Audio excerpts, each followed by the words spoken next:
గడిల్లో కాదు ఇక గ్రామాల్లో పాలన. ఇయాల్టి నుంచి గ్రామ సభల్లో అభయహస్తం అప్లికేషన్లను తీసుకుంటాం సీఎం. ఆ తర్వాత కూడా ఎంఆర్ఓ ఎంపీడీఓ ఆఫీసులో ఇవ్వచ్చు. రేషన్ కార్డు లేకున్నా స్కీములకు అప్లై చేసుకోవచ్చు. రేషన్ కార్డుల కోసం దరఖాస్తులు కూడా తీసుకుంటాం. వచ్చే ఏడాది డిసెంబర్ లోగా 2 లక్షల ఉద్యోగాలు ఇస్తాం. మేడిగడ్డపై విచారణ జరుగుతున్నది వెల్లడి.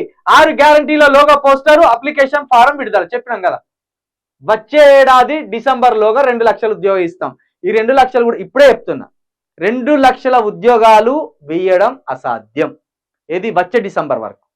వీళ్ళు సెప్టెంబర్లోనే 2 లక్షల ఉద్యోగాలు ఇస్తారు. 2 లక్షల ఉద్యోగాలు ఒకటేసారి నిర్వహించాలంటే అది ఎంతటి ఖర్చు, ఎంతటి అసాధ్యం. అది సాధ్యమైపోయానేనా? 2 లక్షల ఉద్యోగాలు అప్పుడు వేసే కంటే కనీసం ఈ దఫలో మార్చి వరకు ఒక 30,000 ఉద్యోగాలు, తర్వాత సెప్టెంబర్ వరకు ఒక 30,000 ఉద్యోగాలు ఇట్లా వేయరాదండి? ఏమవుతుంది మీకు? డిఎస్ఏ అన్న వేయండి, టీచర్ రిక్రూట్మెంట్ అన్న చేయండి. మా పిల్లలంతా కనీసం టీచర్ జాబ్ కోసమే ఆశపడతారు. ఎస్సీ బీసీ ఎస్టీల పేద పిల్లలు టీచర్ జాబ్ వచ్చినా కనీసం ఇంటిని సాదుకుంటాము అని ఒక ఆలోచనతోటి ఉంటారు. ఆ టీచర్ జాబ్లను వేయండి అయ్యా, ముఖ్యమంత్రి గారు టీచర్ జాబ్లను వేయండి. వచ్చే డిసెంబర్ వరకు ఇక కళ్ళల్లో ఒత్తులు వేసుకొని పిట్టకు పెట్టినట్టు కూర్చోవాలా.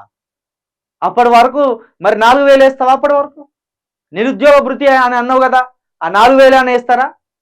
వేయండి, అదొకటి వేయండి, అయిపోయింది.